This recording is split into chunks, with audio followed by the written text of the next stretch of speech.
మహోన్నతుడా, మహాపరిశుద్ధుడా, మహాగణుడా, ప్రేమ నమ్మకం కలిగిన గొప్ప దేవ, నిత్య నివాసమైన తండ్రి, మీకే వందనములు, స్తోత్రములయ్యా. అయా, నీ ఉచితమైన కృపని బట్టి, దయను బట్టి, ఇదిగో తండ్రి, ఈ మంచి శుక్రవార దినమున ఇప్పటి వరకు 6 మాటలను ధ్యానించడానికి ప్రభా మీరు ఇచ్చిన కృపా సమయమని బట్టి మీకు వందనములయ్యా. ఆ రీతిగానే తండ్రి, ఇదిగో ఎన్నికలైన నన్ను మరుగు చేసుకొని మీ నోటికి బూరగా వాడుకొని ప్రభా తండ్రి, మీ యొక్క అంతరంగాన్ని ప్రభా నాతో ఉంచి మీ ఆత్మ సహాయమును దయచేసి మీరే మాట్లాడమని యేసునామమున ప్రార్థిస్తున్నాం తండ్రి.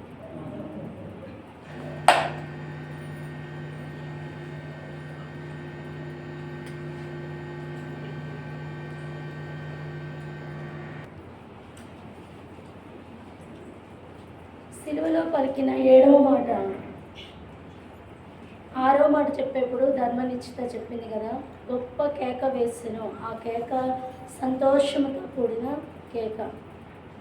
సమయం చాలా కొద్దిగా ఉంది, త్వరగానే ముగించేస్తాను, 10 minutes. తండ్రి, నీ చేతికి నా ఆత్మను అప్పగించుకొనుచున్నానని అని చెప్పి ఆయన ప్రాణము విడిచింది. ఈ మాటలో చూసినట్లయితే అప్పుడు యేసు గొప్ప శబ్దముతో కేక వేసెను అని. ఆ కేక సంతోషంతో కూడిన కేక అని మనకి తెలుసు. ప్రాణం పెట్టే ప్రేమ ఆయనకు ఉంది కనుకనే మరణ సమయంలో కూడా విరిగి నలిగిన గాయములతో కూడా ఆయన సంతోషంతో కేక వేస్తూ ఉన్నారు. నీ కొరకు, నా కొరకు, మనందరి కొరకు ప్రాణం పెట్టేంత ప్రేమ ప్రభువుకు ఉంది. కానీ దాన్ని గుర్తి ఎరగని వారమై మనమే ఆయన గాయాలు రేపేవారిగా ఉంటూ ఉంటాం.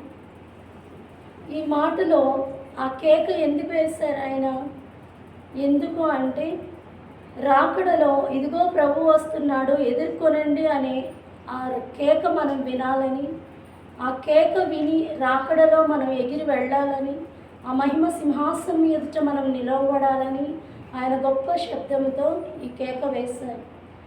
మొదటి మాటలో తండ్రి అని సంబోధించారు, అలాగే చివరి మాటలో కూడా తండ్రి అని సంబోధించారు. ఇక్కడ మనం నేర్చుకోవాల్సింది ఏంటంటే, కుమారుడిగా ఈ లోకంలోకి వచ్చినప్పటికీ, మనుష్య కుమారుడిగా మనుషుల మధ్య సంచరించినప్పటికీ తండ్రితో తనకున్న అనుబంధాన్ని ఎప్పుడూ డెప్త్కి తెచ్చుకుంటూ, తండ్రి చిత్తమే ఒక చోటు ఉంటుంది కదా లేఖనాల్లో, తండ్రి చిత్తమును నెరవేర్చుటకే ఆహారము పానమునై ఉన్నది అని. ఆయన చిత్తం నెరవేర్చడమే ఆయన యొక్క ఉద్దేశమై ఉన్నది. ఎన్ని శ్రమలు, ఎన్ని శోధనలు వచ్చినప్పటికీ ఆయన చిత్తం నెరవేర్చడమే ఆయన ముందున్న గురి. ఆ గురి తుదముట్టించే వరకు కూడా ఆయన ప్రయాసపడుతూనే ఉన్నారు. అలాగే మన అయ్య గారు కూడా మనందరం రాకడలో ఎగిరి వెళ్ళాలి. ఆయన ఆశ ఎప్పుడు ఒకటే ఉండేది, అందరూ సేవకులు కావాలి, అందరూ రాకడలో ఎగిరి వెళ్ళాలి, ఎవరు లోకానికి సాతానికి అప్పగించబడకూడదు అని మన కోసం ఎప్పుడూ విజ్ఞాపన చేస్తూ ఉండేవారు. అలాంటి కుమారుడైన క్రీస్తు కూడా తండ్రికి మనకి మధ్య ఉన్న ఆ పాప భారాన్ని తన మీద వేసుకొని మాదిరిగా ఉన్నారన్నమాట. అలాగే అపోస్తల కార్యగ్రంథంలో కూడా 7వ అధ్యాయం 59వ వచనం మనం చూస్తే స్టెఫెన్ చెప్తారు, స్టెఫెన్ మాట్లాడతారు ఆ వచనంలో, యేసు ప్రభువా నా ఆత్మను చేర్చుకొనమని స్టెఫెను పలుకుచుండగా యేసు ప్రభువు మనకు మాదిరిగా ఉన్నారు. తన ఆత్మని తానే అప్పగిస్తున్నారు. లోకానికి ఎలా కనిపిస్తుంది, శిలువ మీద చనిపోయాడంట, మరణమయ్యాడంట అని. కానీ అది ఆత్మని అప్పగించుకొనుట. ఆ ఆత్మ ఎవరు పెట్టారు? నరుని నాసికారంధ్రములలో జీవవాయువు ఊదగా జీవాత్మ ఆయన పెట్టారు. యోహాను సువార్త 10వ అధ్యాయం 18వ వచనం మనం చదువుకుంటే, ఎవడును నా ప్రాణం తీసుకొనడు, నా అంతటా నేనే దాన్ని పెట్టుచున్నాను, దాన్ని పెట్టుటకు నాకు అధికారము కలదు, దాన్ని తిరిగి తీసుకొనుటకు నాకు అధికారము కలదు, ఈ నా తండ్రి వలన ఈ ఆజ్ఞ పొందితినని. ఆ మాటలో చెప్తూ ఉన్నారు ప్రభు, ఎవరు కూడా ఆయన ప్రాణాన్ని తీసుకొనలేరు, ఆయనే దాన్ని పెట్టారు, ఆయనే మరలా పునరుద్ధాన దినాన సజీవముగా ఆయన లేపబడతారు. కాబట్టి తండ్రి చిత్తాన్ని ఆయన నెరవేర్చి ఆ ఆత్మను అప్పగించారు. ఎలా అప్పగించారు? ఈ లోకంలో ఉన్నా కూడా ఏ మాలిన్యము అంటకుండా నిష్కళంకంగా పరిశుద్ధంగా ఆ ఆత్మని కాపాడుకొనుచు ఆయన అప్పగించారు. మనం కూడా ఈ లోకంలో ఉంటూ ఉన్నప్పటికీ కూడా ప్రత్యేకించబడిన వారమై, ఏర్పాటులో ఉన్నవారమై మన ఆత్మల్ని మన భద్రముగా కాపాడుకొని, మనకి ఆత్మనిచ్చిన తండ్రి మరలా మనం చేరే వరకు కూడా ఈ లోక మాలిన్యం అనేది అంటకుండా మనల్ని మనం రక్షించుకుంటూ పరిశుద్ధతని కాపాడుకుంటూ ఉండాలి. ఆయన ప్రాణము విడిచెను అని ఉంటుంది. జీవమరణములు నాలుక వశము అని ఉంటుంది సామెతల గ్రంథంలో. అలాగే మరణము తప్పించుట కీర్తనల గ్రంథం 68వ అధ్యాయం 20వ వచనం 2వ లైన్ చూస్తే, కీర్తనల గ్రంథం 68వ అధ్యాయం 20వ వచనం 2వ లైన్, మరణము తప్పించుట ప్రభు అయిన యెహోవా వశము. మరణము తప్పించాలంటే మనం ప్రార్థనా మందిరంలో కూడా ఉంటుంది కదా, మరణము కొట్టివేసే ప్రార్థన. మనం ఎవరికైనా ఏదైనా బలహీనంగా ఉన్నప్పుడు, మరణకరమైన శ్రమల్లో ఉన్నప్పుడు మన జనకులు రాయించిన ప్రార్థనను ఎత్తిపట్టి ప్రార్థన చేస్తూ ఉంటాం. మనం చాలాసార్లు అనుకోవచ్చు, ప్రభువా ఎందుకు ఈ మరణాలు, ఎందుకు అని. మరణము తప్పించుట యెహోవా వశము. జీవము మరణము రెండు ఆయన చేతిలో, ఆయన వశంలో ఉన్నాయి కనుక ఆయన చిత్తానుసారంగా ఈ లోకంలో మనం జీవించేవారమై ఉన్నాం. అలాగే అక్కడ తెర నడిమికి చినిగెను అని ఉంటుంది. గర్భాలయపు తెర నడిమికి చినిగెను. మనకును తండ్రికిని అడ్డుగా ఉన్న పాపములను బట్టి మనం ఆయన ఎద్దకు చేరలేము కనుక పరిశుద్ధ స్థలము నుంచి అతి పరిశుద్ధమైన స్థలానికి మనం వెళ్ళడానికి మరణము ద్వారా ఒక మార్గాన్ని సిద్ధపరుస్తూ వచ్చారు. ఇక్కడ తండ్రి కుమారుణ్ణి తండ్రి ఎంతో ప్రేమించాడు. ఈయన నా ప్రియ కుమారుడు, ఈయన యందు నేను ఆనందించుచున్నాను అని తండ్రి చెప్తూ వచ్చారు. అలాగే కుమారుడు కూడా తండ్రి చిత్తము నెరవేర్చాలని, తండ్రి చిత్తము కొరకు మన కొరకు ఆఖరి రక్తబొట్టు వరకు ప్రాణం పెట్టారు. అలాగే ఆత్మని నిష్కళంకంగా తన చేతికి అప్పగించారు, పరిశుద్ధంగా అప్పగించారు. అలాగే ఈ లోకంలో మరణం అనగానే చాలామంది విశ్వాసం లేని వారు అయితే బాధపడవచ్చేమో, కానీ దేవుని కలిగి ఉన్న మనము మరణం అనేది పరలోక రాజ్యానికి ఒక మార్గమని, మన ప్రియులైన వారిని కూడా ఆ స్థితిలో మనం కలుసుకుంటామని ఒక గొప్ప నిరీక్షణ మనం కలిగి ఉండడానికి ఇది ఒక మాదిరి. అపోస్తలుడైన పౌలు ఫిలిప్పీ 1:20 రాస్తారు కదా, మరణం అయితే లాభము, బ్రతుకుట క్రీస్తే, చావైతే లాభము అని ఉంటుంది. లాభము అని ఉన్నప్పుడు దాని అర్థం ఏంటి? క్రీస్తుతో కూడా, దాని కింద వచనాల్లో ఉంటుంది 2వ అధ్యాయంలో, క్రీస్తుతో కూడా ఉండాలని నేను కోరుకుంటున్నాను, అది మేలు, అంతకంటే కూడా శరీరంతో ఉండడం మీకు అవసరమై ఉన్నది అని ఉంటుంది ఫిలిప్పీ పత్రికలో. అలాగే ప్రభు అయిన క్రీస్తు మానవ శరీరంలో నలగగొట్టబడి ప్రాణం పెట్టింది మన కొరకు అని మనం గుర్తెరగి మన రాకడ వరకు మన ఆత్మల్ని మనం కాపాడుకుంటూ ఆ యొక్క దినం వచ్చినప్పుడు నిశ్చింత కలిగి, మన ఒక నిశ్చయిత కలిగి ఉండాలి. ఈ మాటలు దేవుడు దీవించుగా అందరికీ మనం ఈ అవకాశం ఇచ్చిన అయ్యగారికి అందరికీ నాకు ఈ అవకాశం ఇచ్చిన తిరుపతి వందనములు అయ్యగారికి గారికి మరణాత, సంఘమందరికి మరణాత. చిన్న ప్రార్థన చేసుకుందాము. కేంద్ర కుమారుడవైన తండ్రి, ప్రాణప్రియుడవైన తండ్రి, సిలువలో పలికిన ఈ 7 మాటలను ధ్యానించుటకు నాయన, అల్పులము, అయోగ్యులము, యోగ్యత లేని నిలవబెట్టిన తండ్రి, మీకు వందనములు, స్తుతులు, స్తోత్రములు. దీనిని ధ్యానించిన శక్తులు తేజరిల్లునని మా జనకుని ద్వారా తెలియజేసినట్లుగా ఈ 7 మాటల యొక్క ధ్యానములను మేము ధ్యానించగలిగిన శక్తిని, మా ఆత్మలకు కావలసిన తేజరిల్లు కలిగిన స్థితిని మాకు దయచేసి మహిమ పొందుమని పెళ్లి కుమారుడైన యేసు నామమున సమర్పించి వేడుకొంచున్నాము తండ్రి.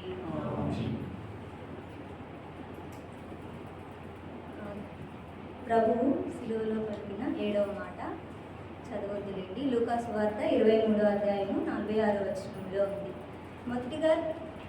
మొదటి మాటలో కుమారుడు తండ్రి అని సంబోధిస్తున్నారు. అలాగే చివరికి వచ్చేసరికి కూడా తండ్రి అనే పరలోకపు తండ్రి వైపు చూస్తూ చెప్తున్నారు. ఇక్కడ ఏమర్థమవుతుందంటే, కుమారుడు తండ్రిని ఎలాగున గణపరుస్తూ ఉన్నారో మనకి కనబడుతుంది. తండ్రిలో నుండి కుమారుడు వచ్చారు, కుమారుడిలో నుంచి ఎవరు వచ్చారు? పెళ్లి కుమార్తె వచ్చింది. అలాగే పెళ్లి కుమార్తె కూడా కుమారుని గణపరచాలి, గౌరవించాలి.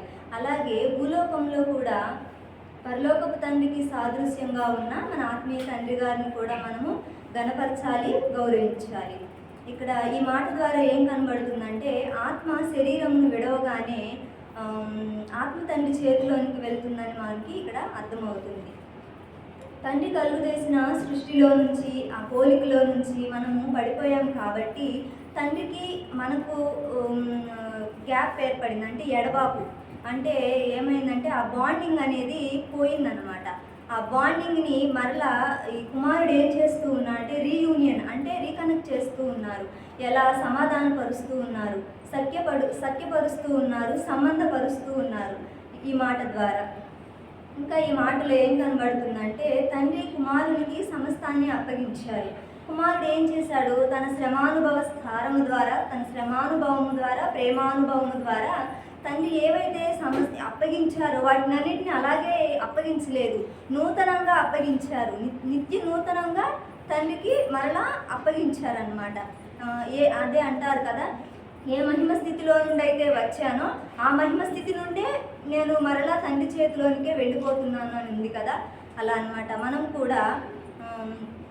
మనము కూడా సజీవయాగ సర్వాగ్నిలో పెళ్లి కుమారుడు అందించిన వాటిని, సజీవయాగ సర్వాత్మైన పరిశుద్ధాత్మ తండ్రి అనుగ్రహించిన వాటిని, జనుకుని ఆత్మలో నుండి మన ఆత్మీయ తండ్రి గారు అందించిన ప్రత్యక్షతలన్నింటినీ మన ఆత్మీయ తండ్రి గారు అలా ఒడిసి పట్టుకున్నారు చేతులలో.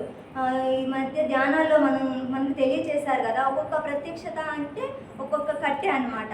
ఆ ఒక్కొక్క కట్టెను మనము ఎలాగనైతే కూర్చుకోవాలి, పేర్చుకోవాలి, ఒక దొంతర్లుగా పేర్చుకోవాలి, కూర్చుకోవాలి.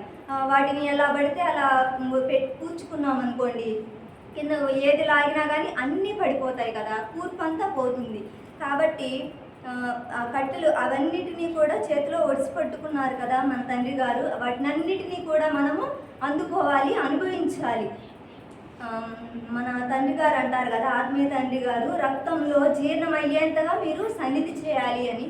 అలాగే మనం కూడా ఈ ప్రత్యక్షతలన్నిటినీ, వీటినన్నిటినీ ఒక కట్టెలుగా పేర్చుకొని మన రక్తంలో జీర్ణమయ్యేంతగా ఆ ప్రత్యక్షతలన్నీ, ఆ సారమంతటిని మన రక్తంలోనికి జీర్ణమయ్యేంతగా వాడుకోవాలి. ఏ బహిరంగ జీవితానికి, ఆత్మ సంబంధమైన జీవితానికి ఎక్కడ ఏ సమస్యకు ఎలా అప్లై చేసుకోవాలో వాటినన్నిటికీ ఒక కరెక్ట్గా ఒక ప్రాసెస్లో మనం అన్నిటినీ కూడా అప్లై చేసుకోవాలన్నమాట. తర్వాతగా చూస్తే తండ్రి కుమారునితో ఎట్లా ఏకమై ఉన్నారో తెలియజేస్తూ ఉన్నారు ఈ మాట దగ్గర. శరీరం అంతా కొట్టబడుతూ ఉంది, ప్రాణమంతా కూడా ప్రాధేయపడుతూ ఉంది, ఆత్మేమో తండ్రి దగ్గర మొరపెడుతూ ఉంది. ఎలాగ నా తండ్రితో నేను ఏకమై ఉన్నానో మనం కూడా అలాగ తండ్రితో ఏకమవ్వాలని ఆయన మొదటి మాటలో ఎలాగ విజ్ఞాపన ప్రార్థన చేస్తూ ఉన్నారో ఈ చివరి మాటలో కూడా తండ్రి దగ్గరికి వెళ్ళి ఈ ఆత్మే మొరపెడుతూ ఉందన్నమాట. తరువాతగా చూస్తే చేతులకు అప్పగించాలనుకుంటున్నాం కదా, చేతుల గురించి 2 మాటలు ధ్యానం చేసుకుందాం. ఈ చేతులు ఏంటి? ఇంకను మన కోసము చాపిన చేతులు, పారిపోతున్న మహాసర్పాన్ని పొడిచిన చేతులు, మన కొరకు ప్రాణం పెట్టిన చేతులు. అయ్యగారు చెప్తా ఉంటారు కదా, డోర్స్ క్లోజ్ అని. అంటే ఆ డోర్స్ క్లోజ్, ఆ కాలం రాక మునిపే ఈ సజీవయాగ సర్వాగ్నిలోనికి మనము రావాలని బలవంతంగానైనా, మనకి ఇష్టం లేకపోయినా సరే బలవంతంగానైనా సరే లాగుకుంటూ ఉన్న చేతులు. ఈ చేతులకు మన ఆత్మని అప్పగించాలి. పేతురు గారు అంటారు కదా, 1 పేతురు గ్రంథం 4:19 నమ్మకమైన సృష్టికర్తకు తమ ఆత్మలను అప్పగించుకోవాలి అని. నమ్మకమైన సృష్టికర్తకు మన ఆత్మల్ని అప్పగించుకోవాలి. అప్పుడే ఆ చేతిలో ఉన్న సంపూర్ణమైన సంరక్షణ మనం అందుకుంటాం. మన తండ్రి గారు అన్నారు కదా, నిన్ను నమ్మిన తండ్రిని నీవు నమ్మవలెను అని. అలా నమ్మినప్పుడు ఏమవుతుందంటే నమ్మువారికి చావే ఉండదు, నవరూపం కలుగు అని. అలా నమ్మి మనం అప్పగించినప్పుడు మనకు నవరూపమే వస్తుందన్నమాట. అలాగే మనము ఈ వేటిని అప్పగించాలి. ఎలా అప్పగించాలి అంటే ఏవైతే మనకు మనసులో ఉంచుకుంటామో, రెక్కల కష్టం కానివ్వండి, మనకు కలిగినవి కానివ్వండి, కావాల్సినవి కానివ్వండి, కోరుకున్నవి ఏవైతే మన మనసులో పెట్టుకుంటామో, ఈ సంవత్సరం మన అయ్యగారు తెలియజేశారు కదా, మనసు పారేసుకుంటాము అని. ఏవైతే వేటి మీదైతే మనం మనసు పారేసుకుంటామో వాటినన్నిటినీ సమస్తమును కూడా ఆయన చేతికే అప్పగించాలి. మన తండ్రి గారు కూడా ప్రార్థన చేశారు కదా, నా శరీరమును, ప్రాణమును, ఆత్మను, నాకు కలిగిన సమస్తమును నీకు అర్పించుచున్నాను అని. అలాగా మనకు కలిగిన సమస్తమును ఆయన చేతికి అప్పగించినప్పుడు తండ్రి చేతిలో మనము మూయబడి ఉంటాము, దాచబడి ఉంటాము. ఎందుకంటే ఎందుకు ఆయన చేతిలోకి వెళ్ళాలి అని అంటే కనుక, ఎందుకు మనమందరం కూడా తండ్రి చేతి పనివారమై ఉన్నాము. మనందరం కూడా దావీదు గారు కూడా అంటారు కదా, మనుషుల చేతిలో కాక యెహోవా చేతిలోనే నేను పడుదునుగాక అని. మనకు కలిగిన ప్రతి కష్టంలో నుండి, సంకుచితమైన పరిస్థితిలో నుండి, సంక్లిష్టమైన వాతావరణంలో నుండి, అన్నిటి నుండి కూడా మనం విడిపించేవే ఈ కృపాహస్తాలు, కనికర హస్తాలు. తర్వాతగా చూస్తే ఆత్మ. ఈ ఆత్మ ఎలా ఉంది? మొదట దేవుడు కలుగు చేసినప్పుడు ఆత్మ, జీవాత్మ పరిశుద్ధంగానే ఉంది, పవిత్రంగానే ఉంది, నిష్కళంకమైన స్థితిలోనే ఉంది. కానీ ఇప్పుడు ఎలా ఉంది? మనము ఎక్కడికన్నా బజార్ కానీ ఎక్కడన్నా ఫంక్షన్కి వెళ్ళినప్పుడు మనం ఎలా ఉంటాము? మన బహిరంగం అంతా ఎంతో పర్ఫెక్ట్గా ఉండాలి, అన్నీ మ్యాచింగ్ కావాలి, అన్నీ సరిపోవాలని మనం ఎలాగున్నా అన్నీ చూచుకుంటాం కదా. అలాగే తండ్రి కలుగు చేసినప్పుడు మన ఆత్మ ఎలాగున్నదో, ఇప్పుడు ఎలాగున్నా మన ఆత్మ ఉన్నదో, ఏ పరిస్థితిలో ఉన్నదో మనము ఆలోచన చేయాలి. ఎందుకంటే మనుష్యులే ఆత్మ ఆయన వశంలో ఉంది కాబట్టి. కానీ మన ఆత్మ ఎలా ఉంది? తిరుగుబాటు చేసే ఆత్మగా ఉంది, క్షీణించే ఆత్మగా ఉంది. కాబట్టి అపవాదికి, వాడి నైజానికి సులువుగా లోబడే ఆత్మగా మారిపోయింది. ఎప్పుడైతే మనం అపవాది మాట వింటామో అప్పుడు అపవాది యొక్క ఊపిరి, అపవాది యొక్క నైజము మనలోనికి ప్రవేశిస్తుంది. దేవుడు మనలో ఉంచిన జీవాత్మ స్థానంలో నైజం యొక్క ఆత్మ ప్రవేశిస్తుంది. ఈ నైజం యొక్క ఆత్మ ఏం చేసిందంటే మనకి నరకం యొక్క ప్రవేశాన్ని కలిగించిందనమాట. నరక పోలికలోనికి మారిపోయి, దేవుడు మహిమ పోలికలోనికి మనుషుల్ని మార్చారు కదా, అలాగే ఈ నరకపు ఊపిరి ఏం చేసిందంటే మనల్ని నరక పోలికలోనికి మార్చేసింది. దేవుడు కలుగు చేసినప్పుడు మాంసంలో మాంసము, ఎముకలలో ఎముక అని అన్నారు కదా. ఆ విధముగా మన ఆత్మ లేదు కాబట్టి సజీవయాగ సర్వాగ్నిలో పెళ్లి కుమారుణ్ణి తండ్రి నిత్యము ఎడతెగక మండిస్తూనే ఉన్నారు. ఆ మంటనంతటిని కూడా కుమారుడే తన శరీరంలోనూ అంతరంగంలోనూ భరిస్తున్నారు. కాబట్టి ఆ నరక పోలికలో నుండి మనము మహిమ పోలికలోనికి వచ్చేసాము. తర్వాత మనం చెప్పుకున్నాం కదా, తండ్రి యొక్క జీవాత్మ స్థానంలో నైజపు ఆత్మ వచ్చిందని. దాన్ని బట్టి మన అంతరంగానికి ఏమొచ్చింది? అంతరంగ దిగంబరత్వం వచ్చింది. ఆ అంతరంగ దిగంబరత్వం ఏం చేసింది? తోటలో తండ్రితో అరమరికలు లేకుండా మహిమగా మాట్లాడవలసిన అవ్వమ్మ గారు చెట్టు చాటున దాక్కునేటట్లుగా చేసింది. అంతరంగ దిగంబరత్వం మనకు పోవాలంటే సజీవయాగ సర్వాత్మ యొక్క హస్తంలోనికే మనము వచ్చేసి దాచబడి మూయబడి ఉండాలి. అప్పుడే ప్రభు ఒక ఆత్మ చేత లేదా ఆత్మయగు ప్రభువు చేత అచ్చు ఆ పోలికగానే మనము మార్చబడతాము. అప్పుడు నైజపు ఆత్మనే జయించగలము. తండ్రి గారు ఏమన్నారు? తుదకు నరకమునకు పోవు నైజ బుద్ధి. ఆ నరకంలోనికి మనల్ని వెళ్ళనీయకుండా ఆ నైజమునే ప్రభువు నరకమునానికి పోయేటట్లుగా చేస్తూ ఉన్నారు. తర్వాతగా చూస్తే పెళ్లి కుమారుడు తల వంచి ప్రాణమును అప్పగించెను అని ఉంది కదా. ఇక్కడ ఏం కనబడుతుందంటే మరణం యొక్క విజయమే కనబడుతూ ఉంది మనకి. మరణం యొక్క బలము గలవాడైన అపవాదిని మరణ విజయం ద్వారా ఆయన నశింప చేస్తూ ఉన్నారు. మన మీదకి రావాల్సిన మరణాన్నే విడిచివేస్తూ ఉన్నారు. పాపం వలన వచ్చు జీతము మరణమని మనకి తెలిసినా కానీ పాపాన్ని మనము విడిచిపెడుతున్నామా? లేదు. పాపాన్ని విడిచిపెట్టడం లేదు, కానీ పాపముని ఇంకా విస్తరింప చేసుకుంటూ ఉన్నాము. మన తండ్రి గారు అన్నారు కదా, పాపము సాగును అని. ఆ విధముగా మనము పాపము ఎంతగా విస్తరింప చేయుచున్నప్పటికీ నీ పాపముల కంటే నీ తండ్రి దయ గొప్పది అని జనుకుని మాటను బట్టి ఇంకనూ మనము ఆ మరణములోనికి వెళ్లకుండా పెళ్లి కుమారుడే మనకు బదులుగా బదిలీ అయ్యి ప్రతి మనుష్యుని కొరకు ఆ మరణాన్నే పెళ్లి కుమారుడు అనుభవించారనమాట. తర్వాతగా మహిమ పోతే మిగిలేది మట్టి. మట్టి అంటే మనం మట్టిని ఎంతగానో ప్రేమిస్తాము, కానీ ఆ మట్టి చివరికి ఏం తెస్తుంది? మరణాన్ని తెస్తుంది.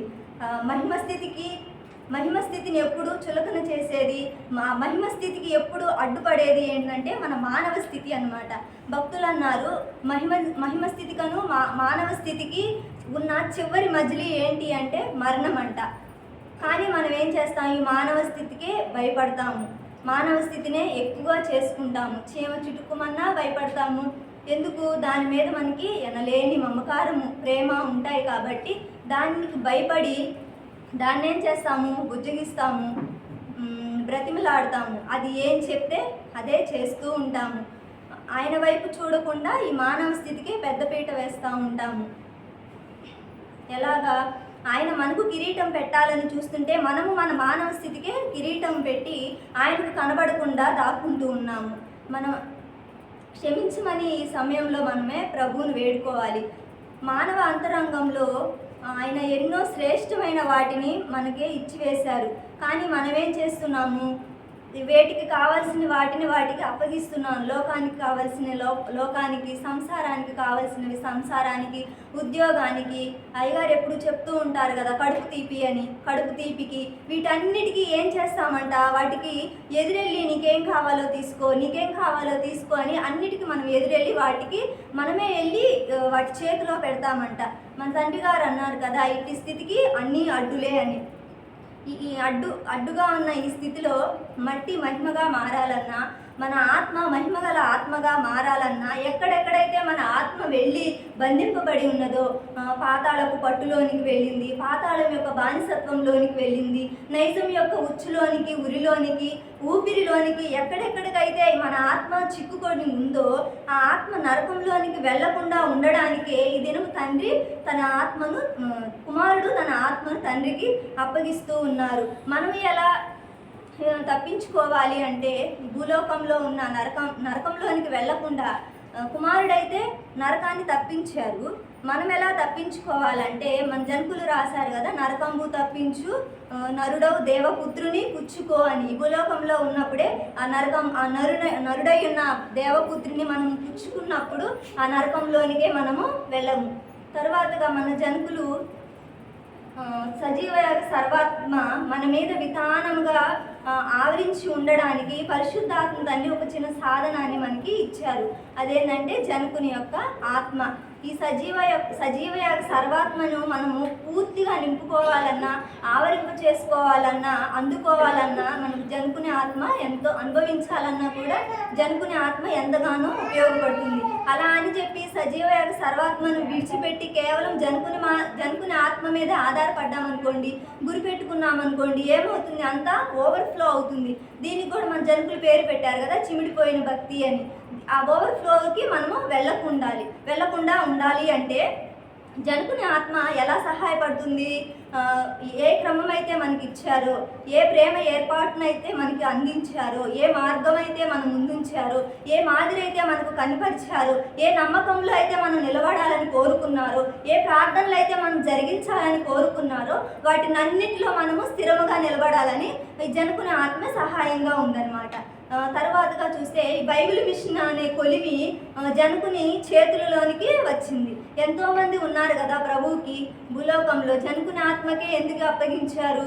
జనకులు మాత్రమే ఆ హస్తంలో, ఆ కొలిమిని మాత్రమే, ఆ జనకుని హస్తములు మాత్రమే ఆ కొలిమిని భరించగలవు. కాబట్టి జనకుని యొక్క చేతులలోనికి బైబిల్ మిషన్ అప్పగించారు. మన అయ్యగారు కూడా చెప్పారు కదా, ఆత్మీయ తండ్రి గారు, బైబిల్ మిషన్లో ఉండడం ఎంత ముఖ్యమో జనకుని చేతిలో ఉండడం కూడా అంతే ముఖ్యమని చెప్పారు.